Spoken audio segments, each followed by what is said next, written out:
Good afternoon, Purple family. Welcome to another episode of Shades of Purple, a Prince podcast. This afternoon, I will be discussing and reviewing Prince's fourth studio album, Controversy, as well as discussing the two protege groups, The Time and Vanity 6, and their strange producer, the elusive Jamie Starr. Now, before I get into it, if you did not listen to the live I did on Sunday, I cleared up a few errors I made about the two dates that I talked about in episode 6. So just to reiterate that again, so it was the AMAs of 1980, not 1982, when Denise Matthews, aka Vanity, met Prince. And it was the AMAs the following year, 1981, not 1983, where Rick James wanted to beat Prince down for disrespecting his mother over an autograph. So I just wanted to clear that up. Thank you to everyone that commented and participated, even if you just got on and watched. I was on there for about an hour, and if you took the time to watch the whole hour, I appreciate that as well. So I may start trying to do those lives maybe once a month or so, just to check in and kind of get used to talking on camera more, because so often it's easier to do the podcast unseen and I don't have to worry about, how I look or how I sound or how I come off. But because I want to eventually transition into YouTube, I really need to start, trying to do more stuff on camera. So, but everything seemed to turn out okay. And shout out again to my dear friends, Robert and his lovely wife, Kenyatta, for helping me out. And one more thing, Robert, I think, wanted me to do this during the live, so let me do it now. Robert and Kenyatta have a YouTube channel called Keep It in the Context, which is about the Bible and learning how to study the Bible correctly in its context. So if that's something that you're interested in, and I'm telling you guys right now, you will not be disappointed. It is an awesome channel with really good information, really good topics. I'll share their newest video to my regular Facebook page whenever they release it, and you can check them out if you would like to. So once again, thank you all for your continued support and encouragement. I really appreciate it, more than you know. So moving on, let's get right into it, talking about the Controversy album. So as always, let me give you the statistics from the PrinceVault.com. So Controversy was released on October 14th, 1981. So it says that specific recording dates for most of the album's tracks are unknown. The album, however, was completed at Sunset Sound in Hollywood, California between the 14th and 23rd of August, 1981. Do Me Baby was initially recorded in February of 1978 and was written by Andre Simone, although it was credited to Prince on the album. The version included on the album is a re-recording from the album sessions, however, which took place in spring and summer of 1981 at Prince's Cowboy Trail home studio in Chanhassen, Minnesota, and Hollywood Sound Recorders in Los Angeles, California. So I'm going to talk about this a little later, but this could be some of the reason why Andre and Prince eventually kind of separated for a little while, because Andre rightfully felt a little hurt and a little jilted that Prince took a song that he wrote and put it on his album. Now, I don't know exactly how different sounding Andre Simone's version is, or if there was any kind of lyrical change. That I'm not sure of, but either way, Andre still wrote the song, and I don't know if Prince gave him any credit for it. So is this another instance of our guy being an asshole? Probably. But moving on, the song Let's Work had initially been recorded in July of 1979 as Let's Rock during sessions for the Rebels album, the unreleased Rebels album. Let's Rock was named after a dance Prince had seen in clubs during the summer of 1979, and Prince wanted to release it as a single immediately after recording. However, Warner Brothers declined, and while Prince liked the track, he felt it needed to be renamed when released to avoid it seeming dated. Because you know how those dances are, they kind of come and go. So he didn't want to make it seem like he was, going and looking back at Let's Rock like the dance. And, well, I don't have to explain that. You get it. There's so many dance, fads that come and go. So he just didn't want the song to sound outdated. And I actually think that Let's Work sounds better than Let's Rock.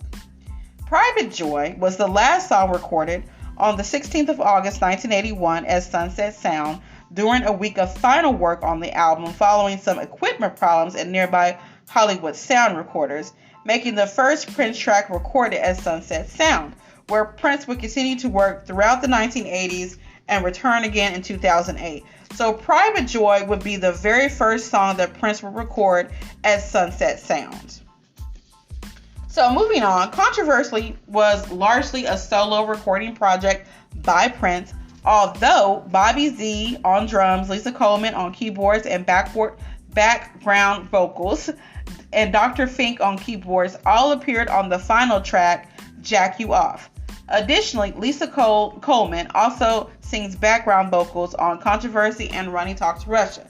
So the promotion, the album produced 4 commercially released singles: Controversy, Let's Work, Do Me Baby, and Sexuality. And those were released in Germany, Australia, and Japan only. Prince toured extensively in the US to support the album on the Controversy tour, which largely focused on the album. So just about, all the songs were played on the Controversy tour that were on the album. The album reached number 21 on the US Billboard Top LPs and Tapes chart and number 3 for 8 consecutive weeks on the Billboard Soul LP chart. On the 14th of January 1982, Controversy was certified gold, and by January 11th of 1985, it was certified platinum. So Controversy was another album that received more attention because of the juggernaut that was Purple Rain. So just like Dirty Mind, Controversy sales went up significantly after Purple Rain. So let's look at the tracks on Controversy. So one of the most noticeable aspects of Controversy is that Prince is getting political. So songs like Anti-Christian and Running Talk to Russia represent Prince trying to discuss world events. So in Anti-Christian, he refers to the murder of Beatle John Lennon, the attempted assassination of President Ronald Reagan, and the Atlanta child murders. Now, this happened between the years 1979 and 1981. Some 29 black boys, mostly preteen and teenage, were kidnapped and murdered in Atlanta. So Prince says Anti-Christian wanted to be a big star, so she moved to Atlanta and she bought a blue car. She killed black children, and what's fair is fair. So one of the victims of the Atlanta child murders was last seen getting into a blue car. Anti-Christian is not just a political song, but also a religious song, and that Anti-Christian is really the Antichrist. So Anti-Christian is a play on words. Prince says in the first verse of the song, Anti-Christian wanted to be number 1, but her kingdom never comes. Thy will be done. She couldn't stand the glory. She would be second to none. The way Annie tells the story, she's his only son. So Prince is referring to Satan or the Antichrist. So we see again, as he would do later on with songs like Let's Go Crazy and I Will Die For You, that Prince is using a play on words to get his religious messages across to his fans. So long before he converted to Jehovah's Witness in the early 2000s, that period is really seen as probably his most religious, when in fact, Prince was always having a spiritual, religious side to his persona and his music. His faith and belief in God was very personal to him, and he wanted his fans to also believe in God and have a relationship with him. But just as I stated before, Prince believed that sexuality and spirituality were intertwined. That's why you would have a song like the title track Controversy, where at the end of the song, Prince is citing the Lord's Prayer. Then by the end of the album, you have a song like Jack You Off, which is about mutual masturbation. So once again, Prince had that dual nature of spirituality and sexuality going on like he would in later albums. So the other political song on the album, Running Talk to Russia, is basically about Prince trying to tell President Ronald Reagan to talk to Russia about nuclear weapons. So the 1980s were at the height of the Cold War, which, if you don't know what the Cold War is, it was a psychological warfare between the U.S. and Russia, which began at the end of World War II. So at this time, both the U.S. and Russia were building up nuclear weapons, trying to outdo one another, and, just trying to get, build as many nuclear weapons as possible, just in case the other one wanted to, be froggy and try to, bomb something. So the closest we came to that was during the Cuban Missile Crisis in October of 1962. But luckily, cooler heads prevailed, and JFK and Nikita Khrushchev were willing to try diplomacy and communication as opposed to just preemptively striking, because had that happened, many of us would not be here today. Anyway, so by the time Ronald Reagan came to office into 1981, he was a staunch Cold Warrior, and he was elected on promising to be harder on Russia, and giving them. He wanted the United States to just be very anti-Russia and like we're better than you, that whole type of thing, and we're going to build up as many weapons as possible, that type of situation. But that also caused Russia to do the same thing. They were also like puffing their chest out and displaying how strong of a resolve they had as well. So Prince was basically saying to Reagan, be the bigger person, talk to Russia so there can be an agreement that won't end with all of us dying. So Prince says, Ronnie, if you're dead before I get to meet you, Ronnie, if you're dead before I get to meet you, don't say I didn't warn you. I know I messed that last part up, but anyway. So he says, Ronnie, talk to Russia before it's too late, Ronnie, talk to Russia before it's too late, before they blow up the world. And then the last part, he says, don't you blow up my world, So a lot of people in the 1980s, Prince included, were concerned about foreign politics and how it would affect his life. And he would continue this theme of world annihilation on the 1999 album. In fact, that would be the central theme of the song 1999, but we'll talk more about that on episode 9. So moving on, let's look at the other tracks on the album. The first track, the title track, Controversy, sets the tone of the album. In this song, Prince is basically saying he knows that people are confused about him. He says, I just can't believe all the things people say. Am I black or white? Am I straight or gay? So he knew that he was keeping the public guessing about who he was. But his manager, Perry Jones, said that was how Prince wanted it. He wanted to keep people guessing and curious about who he was, while at the same time he wanted to convey who he was in his music. And we know Prince wasn't the best communicator. He preferred to express himself through song. And that was his way of letting people know what he was thinking and how he felt about things. So I mentioned earlier that at the end of the song, Prince says the Lord's Prayer. And also he says in the songs, do I believe in God or do I believe in me? This was the first time that Prince was conveying a religious tone in a song. But as we all know, it would not be the last. But it would set a precedent that in future albums, he would have religious themes. And in one song, he would have a religious theme. And in the next song, he would have a sexual song with a sexual content, lyrical content. But as we will see later on, Prince will continue to try to, mingle the two. So like on the Purple Rain album, at the end of the song Darling Nikki, he would say backward on the track, hello, how are you? Fine, because the Lord is coming soon. So he did this, the opposite, of what people were saying. Like if you played records backward, like you could hear these so-called demonic messages. So I think that was a very clever tactic of Prince to take that whole concept and flip it.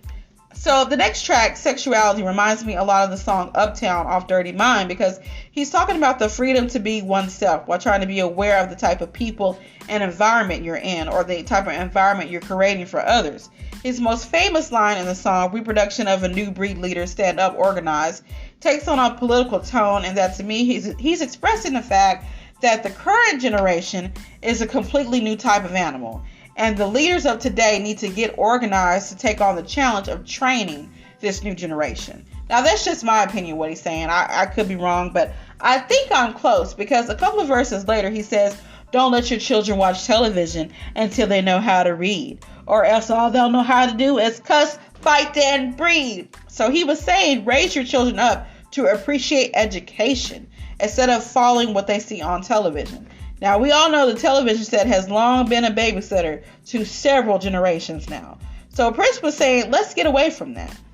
Now, Do Me Baby is the slow jam on Controversy, one of Prince's most well-known earlier slow jams.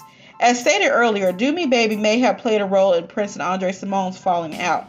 Andre had wrote the song, so Andre felt some type of way that Prince just took the song and put it on his album.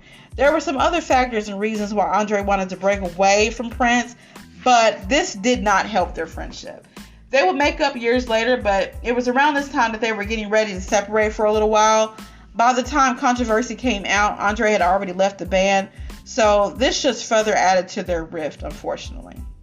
Let's Work and Private Joy are probably my favorite two tracks on the album. Let's Work is about sex, but it's also about working together to get the understanding of how we're going to get this thing going. My favorite lyric is, if I could get you in the raw, I make you climb the walls. The first time I heard that, I was like, okay, Prince.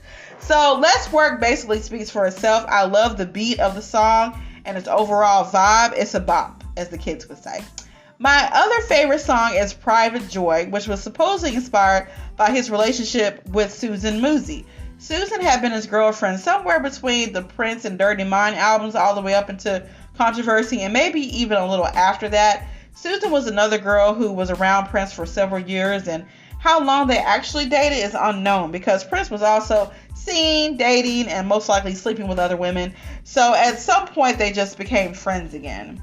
So that may have been why he would later write When Doves Cry about her, especially the line, don't make me chase you, even doves have pride.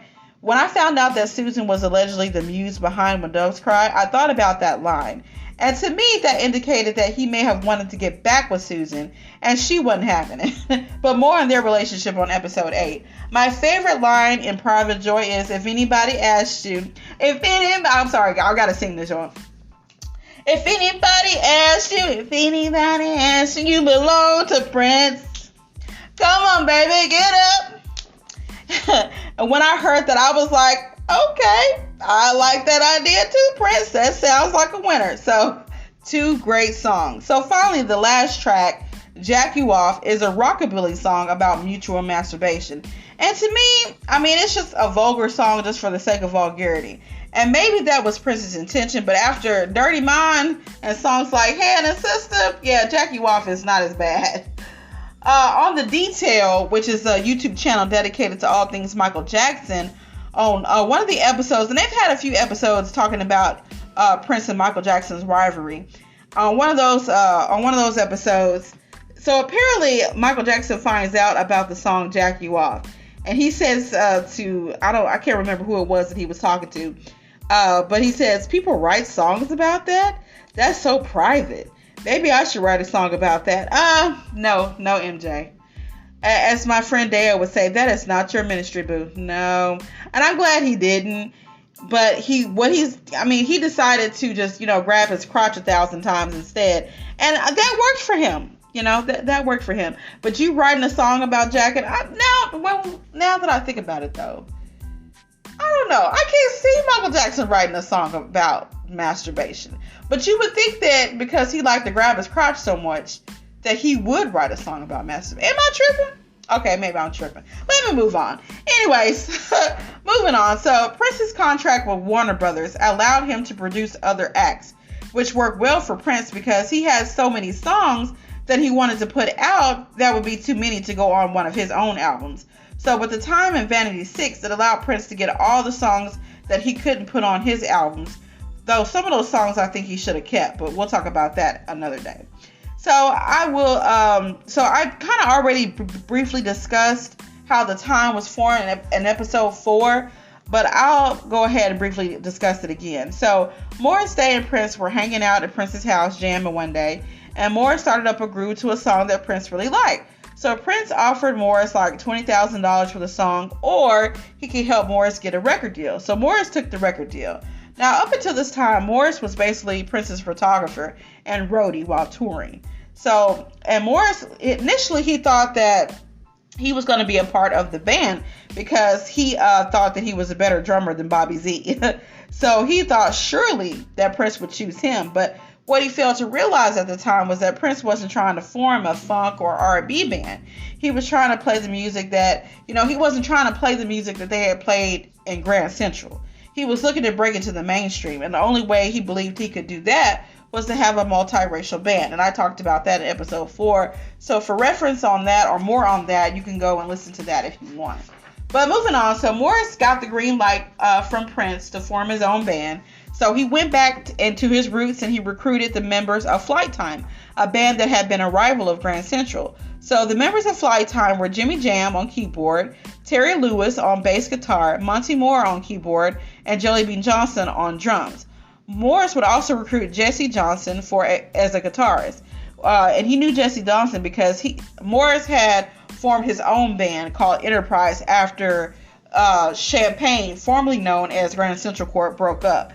So originally the group also had a female lead singer named Cynthia Johnson, who would go on to be a lead singer for the group Lips Inc. that would have the hit song Funky Town. You know that song? Want you to take me to Funky Town. Want you to take me to Funky Town. Okay, so she was but she started off with Fly Time. So why she left is unknown. I couldn't find out why she left, but I'm thinking more than likely she wanted to do a solo career, and I'm guessing she didn't want to do the group thing anymore. That's the only thing. So that left the group without a lead singer. So they tried auditioning some people, and at one point, they, meaning Prince and Morris Day, were going to sign Alexander O'Neal as the lead singer, and of course, he would go on to have a very successful solo career. At the time, he wanted too much, according to Jimmy Jam and Terry Lewis. When they were talking about it on this YouTube series called Once Upon a Time in Minneapolis, it was on episode 8, I believe, of the first season. So they went out to this restaurant to kind of talk about, how just logistics of the band.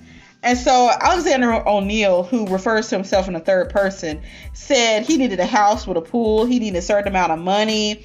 And it was so funny how they described it. They all met at the restaurant, and then so Prince was paying for the meal, and so Alexander decided to get the biggest steak they had. And so the way that Jimmy Jam and Terry Lewis tell the story, he was just, Alexander O'Neal's going to need this, and Alexander O'Neal's going to need that. So basically at one point, I guess when Alexander started eating more and kind of took a break from talking, Prince and Morris just looked at each other and left. So Alexander O'Neal wasn't going to work.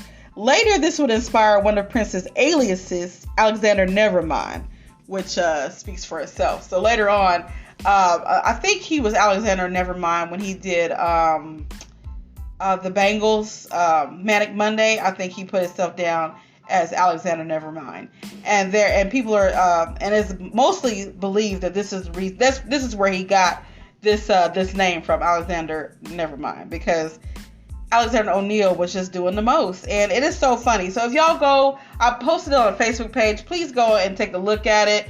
I think it starts around 6 minutes or so into the video, and also the beginning of the video talks a lot about Jamie Starr, which I'm going to talk about a little later on. But moving on, so the time was still without a lead singer because Alexander O'Neal was not going to work. So Prince finally decided to approach Morris Day. And at first, Morris Day wasn't interested because that was completely out of his comfort zone. He didn't see himself as a frontman, but Prince did. And I think that Prince seemed to have a gift for noticing or bringing out certain talents in people that they didn't know they had. I've read so many instances from people who work with Prince who said he told me to do this and I had no idea what I was doing or that I could do it, but I did it. So he saw something in Morris Day. He saw that he could be an excellent frontman for the time, and he was totally right. And so Morris Day became the lead singer, and he fit the role like a glove. And he said when he first asked Prince what he needed to do, he said Prince told him, just put your hand in your pocket and look cool. So that's what he did. And that would be a song actually co-written by Des Dickerson that would go on the Time's first album called The Time. So The Time would go on to have 4 albums. The Time, What Time Is It?, Ice Cream Castles, and in the 90s an album called Pandemonium. And they would have another album under the name The Original 7 called Condensate that came out in 2011. Okay, so some of the songs that we all know from the time would be an outlet for Prince's funk and R&B music. So songs like 777, 9311, Cool, The Walk, Get It Up, Gigolos Get Lonely Too, Girl, The Stick, Jungle Love, and The Bird, just to name a few, are such classics now. The Time were also formidable musicians. When Prince first took them out on tour as his opening act during the Controversy Tour, they proved to be very popular, almost if not more so than Prince. So he really created a monster with The Time to the point where they almost made it a point to outshine him and his band, The Revolution. So more on that a little later. I'm going to talk about it right now. Tensions would continue to grow over time because Prince, in his both Brown Mark and I almost said Des Dickerson, but no, he was gone by then. Brown Mark talked a lot about this. He said that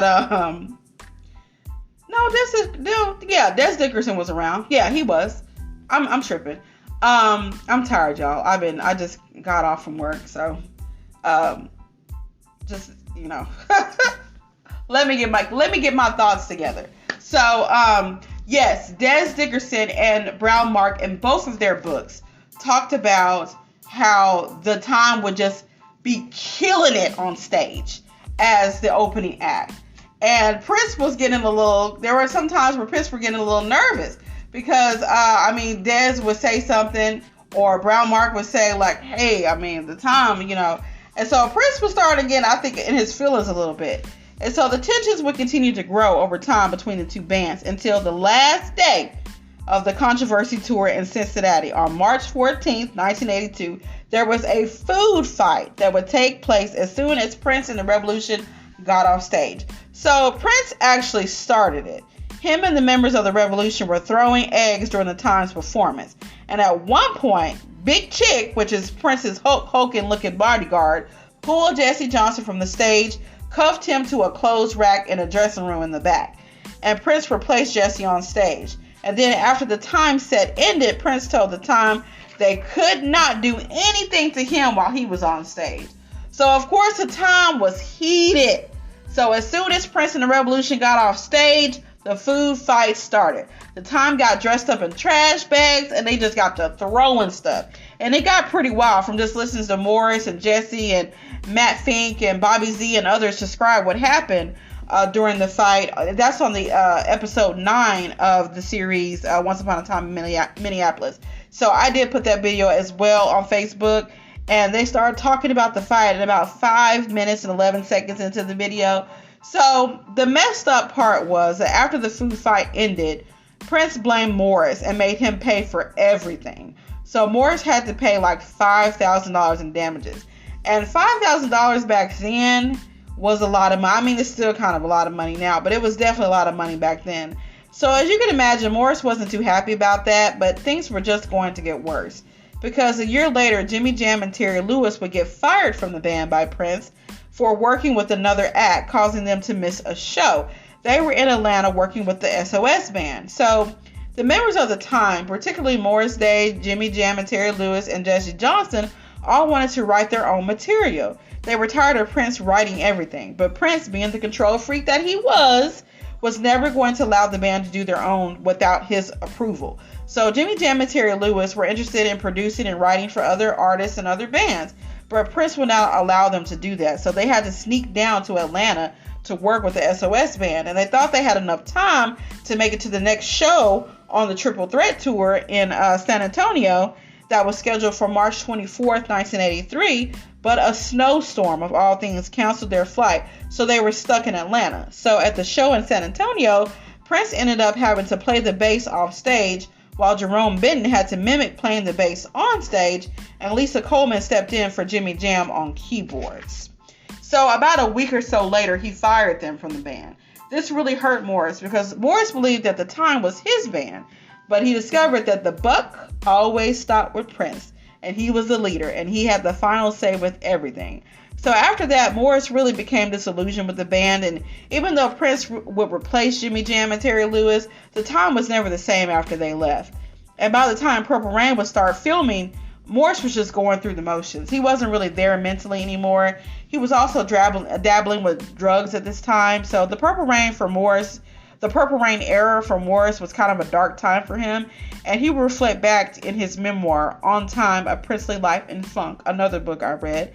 And he talks about this. After Purple Rain was done, Morris Day left Prince's camp to start his own solo career. And he had some success. And to this day, he still performs. Jimmy Jam and Terry Lewis would go on to produce and write for acts such as the SOS Band, Alexander O'Neal, but most famously for Janet Jackson, who owes much of her success to them. Monte Moyer and Jesse Johnson would also produce and write for other artists, and Jelly Bean Johnson would go on to stay in Prince's group he created after the Time disbanded, called The Family, whose most well-known song would be Nothing Compares to You. So moving on, let's talk about the other group that Prince would form, a sexy girl group called Vanity 6. So Prince had been wanting to form a girl group for a little while, probably around at least Dirty Mind era or maybe a little before that. So the original members were going to be Prince's girlfriend at the time, Susan Moosey, her sister Laureen, and his personal assistant, a woman named Jamie Shute. he was going to call them the hookers. And he had just started excuse me, he had just started playing around with some demos for the group when he met Denise Matthews.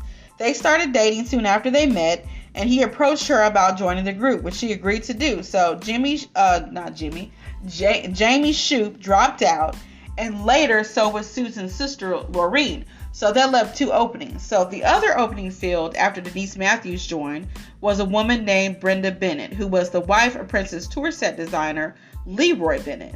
He would rename the group Vanity 6 after the nickname he gave Denise Matthews, and the 6 representing the number of titties in the group. So Prince would give Denise Matthews the name Vanity because he saw her as a female version of himself. Looking at her was like looking at himself in a vanity mirror. But at first, he wanted to name her Vagina, but the spelling would still look like the word vagina. But Denise wasn't having it, and girl, I don't blame you. She said in an interview that she told Prince that if her name was going to be Vagina, then he would have to change his name to Dick. So, that wasn't going to happen. So Vanity 6 was a sexy, sultry group. These 3 women that would be dressed in like heels and lingerie, and they would sing songs about sex and relationships and fantasy. So they were like the Sex and the City girls of their day. Songs like Nasty Girl, their biggest hit, and He's So Dull, Makeup, and Drive Me Wild. They would open for Prince on the 1999 Triple Threat Tour, with The Time playing for them behind the curtain, which The Time didn't like because they claimed they didn't get paid extra to do it. So that was another thing. So Vanity 6 would only put out 1 album called Vanity 6, and it did okay, but Vanity wasn't the best vocalist. I think Brenda Bennett was probably the strongest singer in the group, in my opinion. Vanity 6 would break up after Denise left Prince's camp right before Purple Rain started shooting the movie. The follow-up group would be called Apollonia 6, with Apollonia Cotero on lead vocals, as she was worse than Vanity. So that album really didn't go anywhere either. Although I do like the song Sex Shooter, which was many of you may recall was in the movie Purple Rain. So now finally let's switch gears and talk about a man named Jamie Starr, who was listed as the producer of the Time and Vanity 6 albums. So he's basically a creation of Prince. He is Prince. He's one of those characters that Prince would create because he said that he got tired of seeing his name on everything, so he thought his fans might also get tired of seeing his name on everything too. So he invented this character named Jamie Starr, who was kind of this pimp character. He was an older man, but he was like a pimp. He talked hip and he was hilarious. So everyone was in on the lie that Jamie Starr was an actual person. So Brenda Bennett, who was in, Vanity 6, said this about Jamie Starr in this book called Rock and Roll Myths, The True Story of the Most Infamous Legends by Gary Gabb. She said this about Jamie Starr. He's 68 or 69. He's a really cool cat. He's a Sammy Davis Jr. type. Wears lots of gold, always has a suit on. So Prince's manager Steve Fognoli told Rolling Stone magazine that Jamie Starr was a reclusive maniac who was in and out of Minneapolis and was hard to reach. So everyone in the Prince kept up this lie that Jamie Starr was this real person, all the way up until Purple Rain when he suddenly retired, quote unquote. So Brenda stated that he said that his time behind the boards was done. He had his time and it was up to you kids to do what you want with your music. So Jamie Starr disappeared right before Purple Rain, never to be heard again. And I wonder if he got nervous when Prince called him out for being a thief at the end of Dance Music Sex Romance on the 1999 album. Y'all remember that? Jamie Starr is a thief, And so maybe Jamie Starr heard. Okay, let me stop, y'all. But maybe I'm just saying, maybe that's why, he decided to, leave, quote unquote, leave. Who knows? Anyway, so that will conclude our episode for this week.